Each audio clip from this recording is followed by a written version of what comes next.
आइए दोस्तों, आज हम बात करने जा रहे हैं इस बंदे के बारे में और बंदे का नाम है सुब्रमण्यम जयशंकर साहब। ये इंडिया के लिए क्या कर चुके हैं, जरा हम देख लेते हैं और इंडिया में इनका रोल क्या रहा है। हम बात करने जा रहे हैं 2015 में, 28 जनवरी 2015 को इनको हमने बनाया गया था फॉरेन सेक्रेटरी ऑफ इंडिया। अगले 4 से 5 साल इन्होंने बड़ा अच्छा काम किया और मोदी की नजर इन पे गई और मोदी ने इनको 2019 में बना दिया है minister of external affair minister. अब ये चेयर इनको मिली जरूर है, लेकिन आप ये देखिए कि इसके पीछे की कितनी बड़ी संघर्ष इनके पीछे रही है। तकरीबन 30 साल का एक्सपीरियंस इनको रहा है फॉरेन सेक्रेटरी के नाम पे काम करने के नाम पे। एम्बेसडर का काम इन्होंने किया है, सिंगापुर में काम किया है, चेक रिपब्लिक में काम किया है, चाइना में इन्होंने काम किया है, वो हम आगे देखने वाले हैं। आप सबसे पहले देखिए कि सेंट स्टीफन कॉलेज, जो कि काफी बड़ा कॉलेज माना जाता है दिल्ली का, वहां से इन्होंने ग्रेजुएशन की है। इन्होंने एमए किया है पॉलिटिकल साइंस में।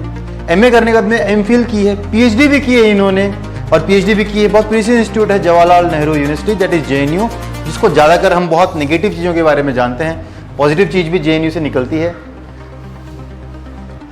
रशियन लैंग्वेज बहुत प्यारी बोल लेते हैं, रशियन लैंग्वेज पे इनका बहुत अच्छा कमांड रहा है। रशिया में इन्होंने इंडिया के लिए काम भी किया है। ये हमारे एम्बेसडर रह चुके हैं चाइना के लिए। इन्होंने यहाँ तक कि फॉरेन प्रेस सेक्रेटरी बोल के भी काम किया है हमारे पास में। 90s में जब एक प्रेसिडेंट हुआ करते जिनका नाम था शंकर दयाल शर्मा, उनके टाइम पे इन्होंने प्रेस सेक्रेटरी बोल के काम किया है। और ये फिलहाल में चेक रिपब्लिक के भी एम्बेसडर रहे हैं और हाई कमिश्नर भी रह चुके हैं सिंगापुर के। तो अभी देखिए तकरीबन 30 साल तक जिस बंदे ने दुनिया के अफेयर्स देखे हैं, इंडिया के रिलेशंस देखे हैं, तो आज हमें लगता नहीं कि ये कहीं भी अनक्वालिफाइड है इस पोस्ट के लिए जो उनको दी गई थी 2019 में। अब बात करेंगे कि क्यों इतने दिनों से, क्यों आजकल इंटरनेशनल मीडिया में छाए हुए हैं, क्यों इनको लोग तारीफ कर रहे हैं कि इनके जो कहने के सेंटेंसेस हैं, इनका जो बताने का जो तरीका है वो बहुत ही अच्छा है। तो हम कुछ 3-4 टॉपिक लेते हैं जो इंटरनेशनली कुछ कोशिश की गई थी इंडिया को डीमोरलाइज करने के लिए, तो इन्होंने किस तरह से उसे संभाला है। पहला पॉइंट लेते हैं, जब रशिया यूक्रेन की वॉर चल रही थी तो इंडिया ने कोई साइड ली नहीं है। हम ना रशिया की साइड ले रहे हैं ना हम यूक्रेन की साइड ले रहे हैं। अब यूरोपियन पावर्स जो है वो बार बार इंडिया पे प्रेशर बना रहा है और इनसे प्रेस में पूछा जाता है कि आप क्यों नहीं हमारी साइड ले रहे हो। तो इन्होंने यूरोपियन पावर्स को कहा है कि भाई इंडिया फर्स्ट, ना तो हम रशिया की तरफ जा रहे हैं ना हम लोग यूरोप की तरफ जा रहे हैं, क्योंकि ये आपका इंटरनल मैटर्स है। जब हमारे ऐसी कोई लड़ाई होती है तो हम आपसे हेल्प मांगते हैं क्या, और मांगी तो भी आप कहाँ आते हो। तो हम आपके साथ में कहीं भी नहीं है, हम न्यूट्रल हैं। क्लियरली डिफाइन किया पहली बार। इससे पहले इंडिया के किसी मिनिस्टर, स्पेशली एक्सटर्नल मिनिस्टर ने खुद को डिफाइन नहीं किया। हमेशा हम लोग कंफ्यूज रहे हैं कि रशिया का साथ दें या अमेरिका का साथ दें, क्योंकि 90s तक ये काफी बार जिद्दाजिद्दी चली है और हमने कभी किसी के साइड नहीं लिए। हम पहली बार आके बोल रहे हैं कि हम न्यूट्रल है, we don't want to be the part of Russia और आइदर यूक्रेन।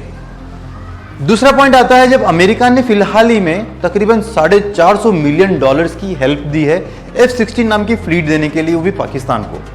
जब इन्होंने दी है और अमेरिका ये कहता है कि नहीं नहीं भाई पाकिस्तान को तो बड़ी जरूरत है, पाकिस्तान जो है बहुत टेररिज्म से गुजर रहा है, उससे बड़ी तकलीफ है, उसे ये सारी पावर्स होनी चाहिए।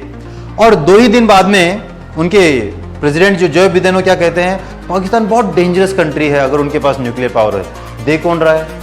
तो एक सिंपल सी सेंटेंस इन्होंने कही है, जयशंकर साहब ने क्या कहा है, आप किसको उल्लू बना रहे हो। इतना सेंटेंस बोला है और 4-5 बड़े बड़े न्यूज़पेपर्स ने इसको हेडलाइन बोल के इतना सही तरीके से छापा है। ये चीजें होनी चाहिए। जब ये चीज आप इंटरनेशनल मार्केट में समझेंगे तो समझ में आता है कि इन सेंटेंसेस का मीनिंग क्या होता है। थर्ड 370 जब हमने हटा दिया था और इंडिया को बार बार बताया जा रहा था भाई इंटरनेशनल मीडिया, तो जयशंकर साहब आए इंटरनेशनल प्लेटफॉर्म पे और उन्होंने एक चीज कही कि भाई हम तो सिर्फ इंटरनेट बंद कर रहे हैं, आप जैसे कंट्री, मतलब अमेरिका जैसी कंट्री, यूरोपियन पावर्स या रशियन पावर्स, आप तो लोगों को मार देते हो।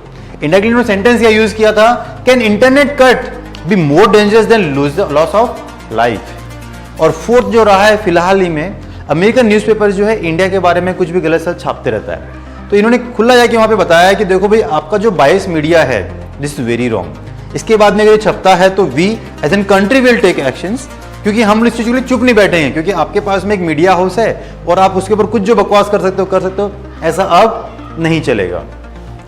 इसी चीज पे मैं गांधी जी की एक बात बताना चाहता हूं, हिस्टोरिकल है। गांधी जी इंडिया से बाहर गए थे और इसे कहा गया था राउंड टेबल कॉन्फ्रेंस के लिए। लेकिन जब गांधी जी यहां से गए तो उन्होंने सिर्फ लाइन क्लोथ, जो वो धोती पहनते थे और एक कंधे पे शोल्डर पे कपड़ा रखते थे, इतना ही लेके लंदन चले गए। और उनकी मीटिंग थी जॉर्ज से, उसमें जॉर्ज 5 हुआ करते थे इंग्लैंड के राजा, उनसे उनकी मीटिंग थी। तो इंटरनेशनल मीडिया ने उनसे क्वेश्चन पूछा कि सर आप जॉर्ज 5 से मिलने जा रहे हो, और आपने कपड़े भी अच्छे से नहीं पहने हैं। तो गांधी जी ने एक सेंटेंस बोला था कि George 5 is wearing the clothes for both of us, मतलब उसने मेरे कपड़े भी किसने पहन रखे हैं, जॉर्ज 5 ने।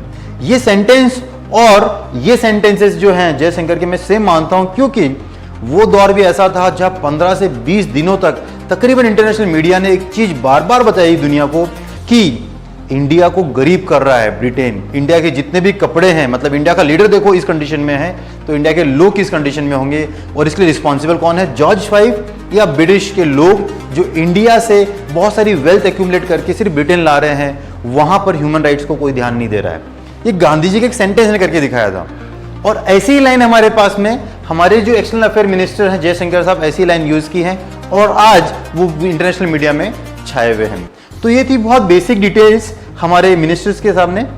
हम चाहते हैं कि ऐसे एजुकेटेड और एक्सपीरियंस मिनिस्टर्स हमारी इंडियन गवर्नमेंट में आए, ताकि हमें भी पता चले कि भाई कोई एक्सटर्नल अफेयर मिनिस्टर होता भी है।